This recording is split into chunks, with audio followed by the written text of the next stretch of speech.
नमस्कार दोस्तों, आप देख रहे हैं पहल 24। मैं हूं निधि।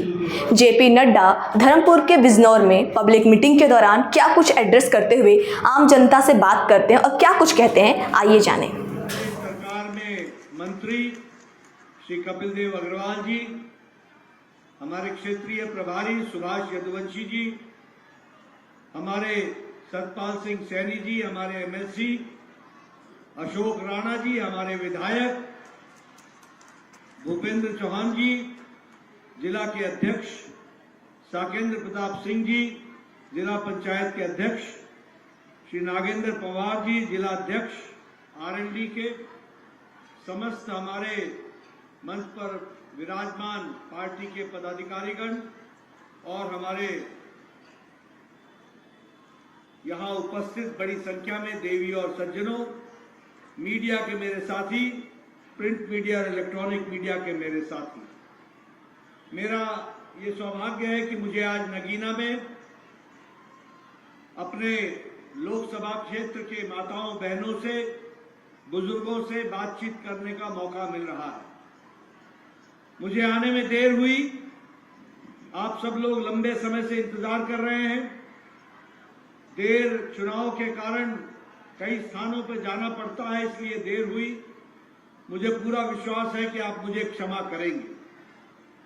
अभी ओम कुमार जी आपके सामने बता रहे थे कि किस प्रकार से वो इस इलाके की सेवा करने वाले हैं।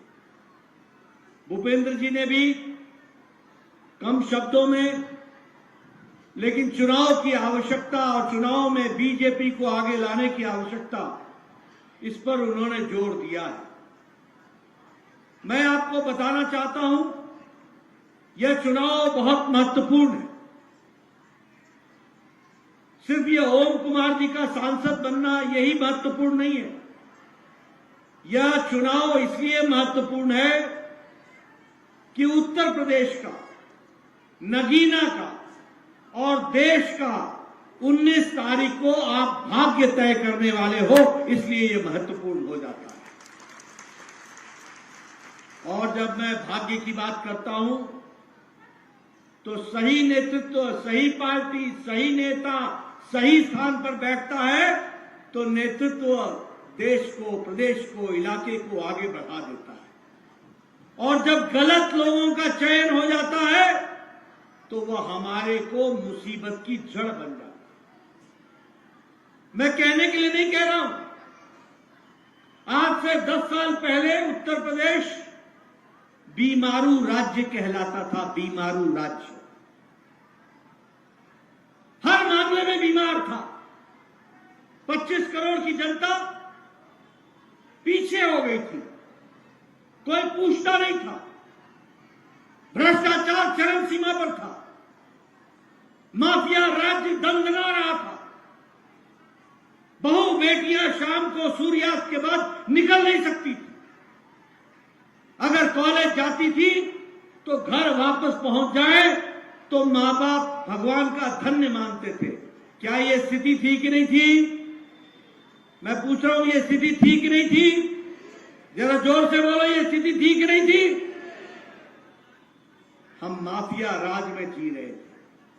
मुझे याद है भूपेंद्र जी, मैं 10 वर्ष 15 वर्ष पहले एक चुनाव में आया था। गांव में बिजली नहीं थी। वो जो सौर ऊर्जा होती है, सौर ऊर्जा, उसकी लाइट को लेकर के मुझे रात को घुमाया जा रहा था। मैं सोचता था ये कैसा उत्तर प्रदेश है, ये कैसा बीमारू राज्य है। लेकिन आज मोदी जी के राज में और योगी जी के परिश्रम से आज ये उत्तर प्रदेश उत्तम प्रदेश बन गया है, अग्रगणी राज्यों में आकर के खड़ा हो गया। आज पहले व्यापारी शाम को डरता था, कब उसको कौन उठा ले, कब किसकी वसूली हो जाए, कब किसके परिवार से किसको उठा ले। और पुलिस मूक दर्शक होती थी, मूक दर्शक होती थी। क्या यह स्थिति थी कि नहीं थी? बताइए, ये 10 साल पहले स्थिति थी कि नहीं थी?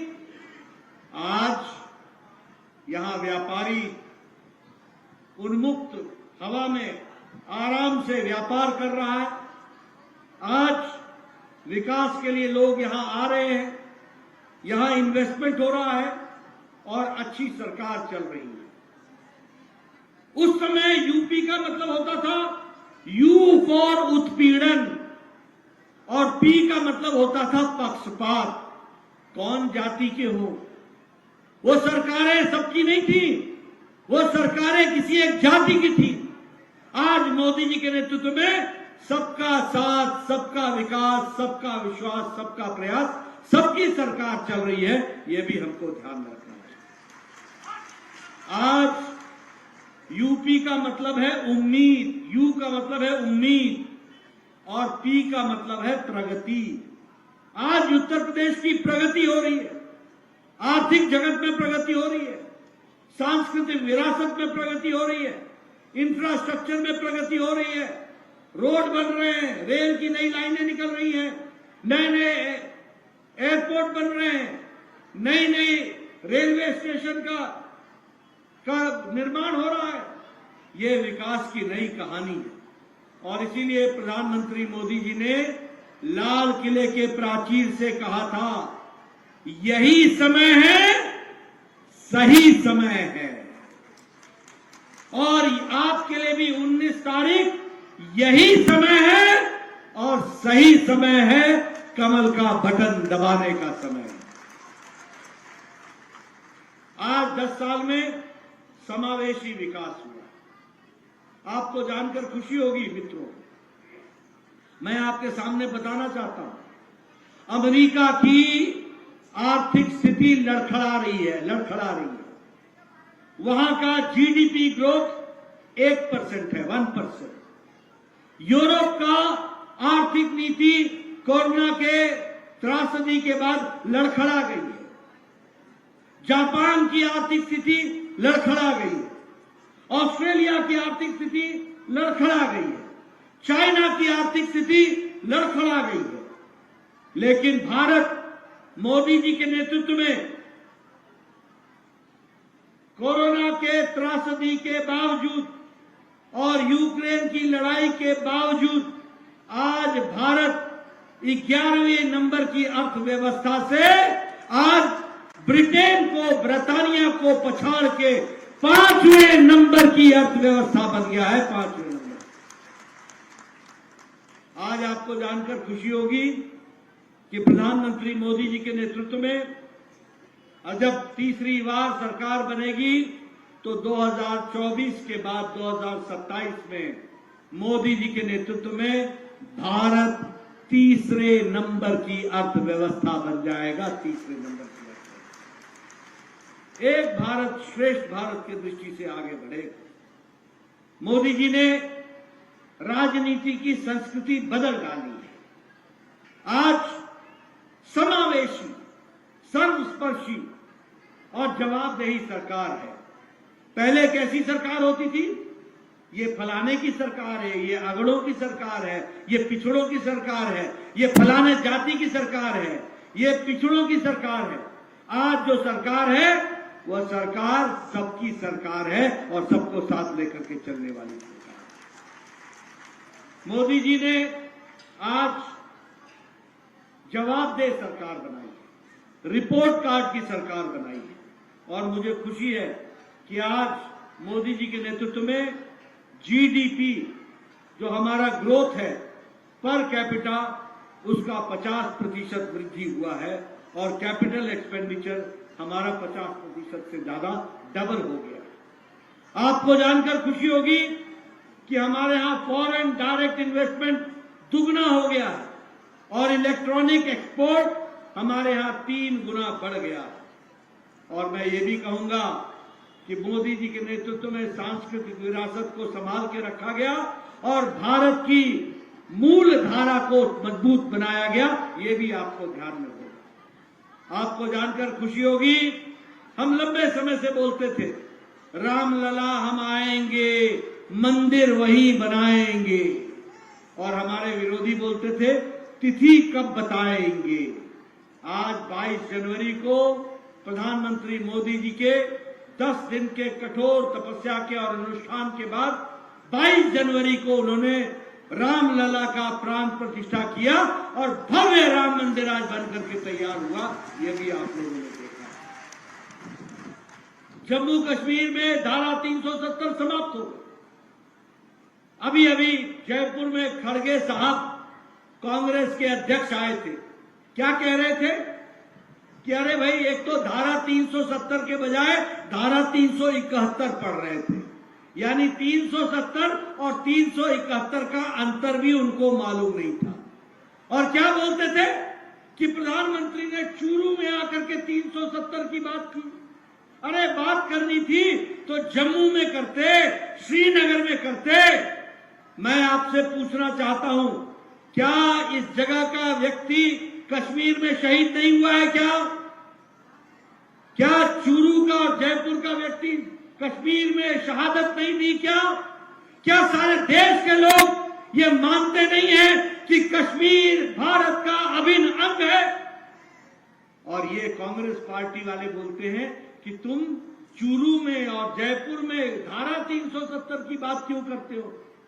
अरे हम ये बताना चाहते हैं कि हम उस पार्टी के सदस्य हैं जिन्होंने सारे देश में 1951 से नारा लगाया था, एक देश में दो निशान, दो विधान, दो प्रधान, नहीं चलेंगे, नहीं चलेंगे। और प्रधानमंत्री मोदी जी ने, उनकी इच्छा शक्ति ने और अमित शाह की रणनीति ने 2019 के 6 अगस्त को भारत के पार्लियामेंट में अपनी उंगली दबा करके धारा 370 को धाराशाही कर दिया। ये हमारा रिकॉर्ड है। ये भी आज मुझे दुख के साथ कहना पड़ता है, हमारे लोग उरी की घटना पर प्रधानमंत्री मोदी जी ने सर्जिकल स्ट्राइक किया और घर में घुसकर पाकिस्तानियों के छक्के छुड़ाए और उनको मुंह तोड़ जवाब दिया, तो प्रधानमंत्री मोदी जी ने। अगर पुलवामा की घटना घटी तो उसके बाद प्रधानमंत्री जी ने कहा था, कोई प्रधानमंत्री ये हिम्मत नहीं कर सकता जो प्रधानमंत्री ने कहा। प्रधानमंत्री ने कहा, तुमने बहुत बड़ी गलती कर दी है और तुमको इसका खमियाजा भुगतना पड़ेगा। और 10 दिन बाद पाकिस्तान की धरती पर एयर स्ट्राइक किया गया और सारे वहां के कैंप को ध्वस्त किया। ये भी आपको मालूम है। और इन कांग्रेसी भाइयों से पूछना, इन समाजवादी भाइयों से पूछना, ये पूछते हैं इसका प्रमाण क्या है? प्रमाण क्या है? अरे हमारा नौजवान, हमारा जवान लड़ करके पाकिस्तान के छक्के छुड़ाए और तुम्हारी पार्टी और तुम्हारे नेता प्रमाण मांगे। ऐसी परिस्थिति हम लोगों ने देखी है। मित्रों, मैं ये कहना चाहता हूं, आप बताइए, बहनें यहां बैठी हैं, क्या मोदी जी के नेतृत्व में गांव आगे बढ़ा है कि नहीं बढ़ा है? आप बताइए, मोदी जी के राज में महिलाओं को ताकत मिली है कि नहीं मिली है? आप बताइए, मोदी जी के राज में युवाओं को, उनकी आशाओं को पंख लगे हैं कि नहीं लगे हैं? आप बताइए, किसान को ताकत दी है कि नहीं दी है? आप बताइए, दलितों को सम्मान दिया है कि नहीं दिया है? आप बताइए, आदिवासियों को मुख्य धारा में मोदी जी लेके आए हैं कि नहीं आए? आज प्रधानमंत्री गरीब कल्याण अन्न योजना 80 करोड़ की जनता, और 80 करोड़ में 15 करोड़ की जनता उत्तर प्रदेश की है, जिसको 5 किलो गेहूं या 5 किलो चावल और 1 किलो दाल हर महीने मोदी जी की तरफ से मिल रहा है। हर महीने मिल रहा है। और इसके कारण आज 25% की गरीबी, 25% गरीबी की रेखा से निकल आए। मैं यहां ये भी बताना चाहता हूं, आप बताइए, उज्ज्वला योजना में गैस का कनेक्शन मिला कि नहीं मिला? गैस का कनेक्शन मिला कि नहीं मिला? और आज उसी तरीके से जल जीवन मिशन में हर घर नल, हर घर जल, इसको भी देने का प्रयास किया गया। स्वच्छ भारत अभियान में हर घर को शौचालय और 4 करोड़ घरों को आवास, पक्के घर देने का काम किया, तो प्रधानमंत्री मोदी जी ने किया। इसलिए मित्रों, मैं ये कहना चाहता हूं आपको कि चाहे गांव हो, गरीब हो, वंचित हो, पीड़ित हो, शोषित हो, दलित हो, किसान हो, युवा हो, महिला हो, इनको ताकत देने का काम किया तो नरेंद्र मोदी जी की सरकार ने किया है। ये भी आपको ध्यान रखना। मैं यहां ये बताना चाहता हूं कि सेंट्रल का एड उत्तर प्रदेश का प्रधानमंत्री मोदी जी ने 4 गुना बढ़ा दिया है, 4 गुना बढ़ा दिया है। उसी तरीके से इंडस्ट्रियल कॉरिडोर के माध्यम से अलीगढ़, आगरा, झांसी, कानपुर, चित्रकूट और लखनऊ इनको जोड़ा गया है। और इसी तरीके से 27 नए मेडिकल कॉलेज खोले गए उत्तर प्रदेश में। 27 मेडिकल कॉलेज। बोलिए, बिजनौर को मेडिकल कॉलेज मिला कि नहीं मिला? सहारनपुर को मेडिकल कॉलेज मिला कि नहीं मिला? आप बताइए, कैराना को मेडिकल कॉलेज मिला कि नहीं मिला? हर दृष्टि से आगे बढ़ाने का काम किया गया है। और उसी तरीके से नेशनल हाईवे लगभग 3000 किलोमीटर की सड़क बना करके दी है और उसको भी आगे बढ़ाया गया है। वंदे भारत की ट्रेनें चलाई गई और विकास की दृष्टि से हर दृष्टि से काम हुआ है। बताइए, धामपुर में 500 बेड का 100 बेड का हॉस्पिटल बना कि नहीं बना? धामपुर में बना कि नहीं बना? उसी तरीके से नई नई सड़कें बन रही है कि नहीं बन रही है? आप बताइए, नगीना का विकास हो रहा है कि नहीं हो रहा है? हर दृष्टि से आगे बढ़ाने का काम चल रहा है कि नहीं चल रहा है? मैं चाहूंगा कि आप ओम कुमार जी को आपका आशीर्वाद मिले और ये जाकर के मोदी जी का साथ दे करके नगीना को आगे बढ़ाएं, उत्तर प्रदेश को आगे बढ़ाएं और विकास की एक नई गंगा बहाएं। मित्रों, मैंने आपके सामने विकास की एक नई कहानी आपके सामने रखी है, लेकिन मैं ये घमंडिया गठबंधन के बारे में भी बात करना चाहूंगा। मैं ये कांग्रेस पार्टी के बारे में भी बात करना चाहूंगा। मैं समाजवादी पार्टी के बारे में भी बात करना चाहूंगा। ये जो घमंडिया गठबंधन है, ये जो इंडी अलायंस है, ये कांग्रेस, समाजवादी पार्टी, आप पार्टी, टीएमसी, इन सब का जो गठबंधन है, ये गठबंधन सिर्फ 2 बातों का गठबंधन है। 2 बातों। एक गठबंधन है कि ये सभी भ्रष्टाचारी हैं और सब भ्रष्टाचार से बचने का गठबंधन है। भ्रष्टाचारी हैं और भ्रष्टाचारी बचाओ गठबंधन है। और दूसरा, ये सभी परिवार की पार्टियां हैं। इनको आपसे कोई लेना देना नहीं है, इनको आपसे कोई मतलब नहीं है। ये परिवार की पार्टियां। मैं आपके सामने बताना चाहता हूं। बताइए, कांग्रेस पार्टी ने कोयला घोटाला किया था कि नहीं किया था? बोलो, किया था कि नहीं किया था? चीनी घोटाला किया था कि नहीं किया था? चावल घोटाला किया था कि नहीं किया था? ऑगस्टा हेलीकॉप्टर का घोटाला किया था कि नहीं किया था? पनडुब्बी का घोटाला किया था कि नहीं किया था? आप बताइए, इन्होंने 2G का घोटाला किया था कि नहीं किया था?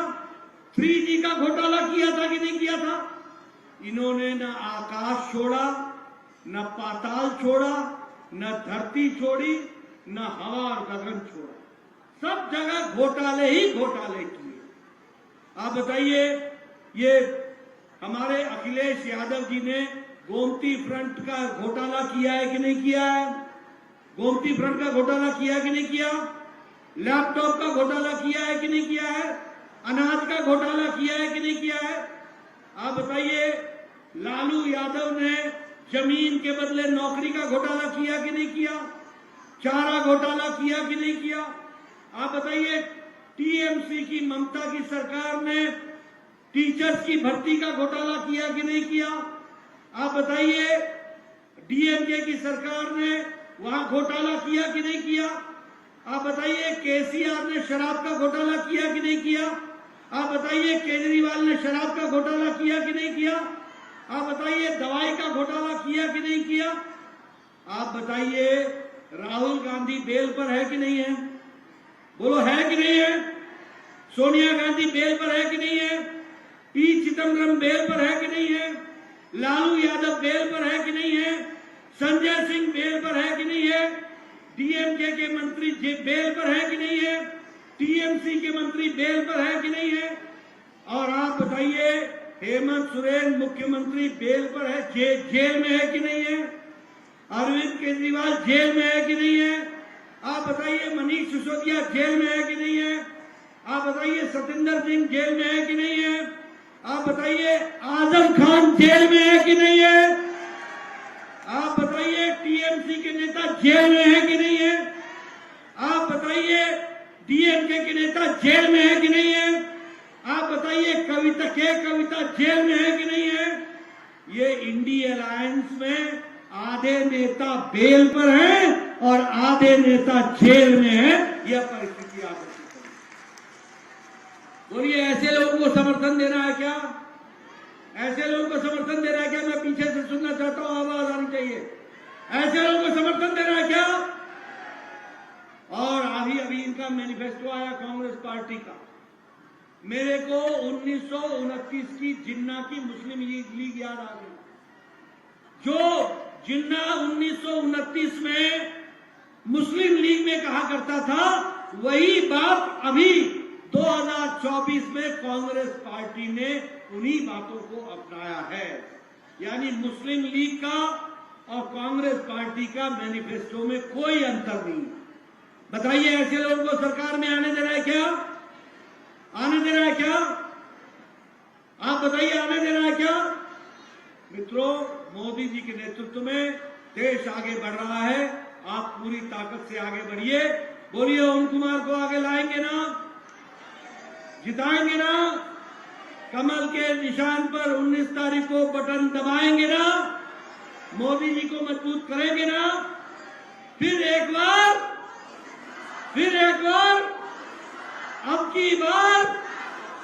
अब की बार बहुत बहुत धन्यवाद। जय भारत, जय उत्तर।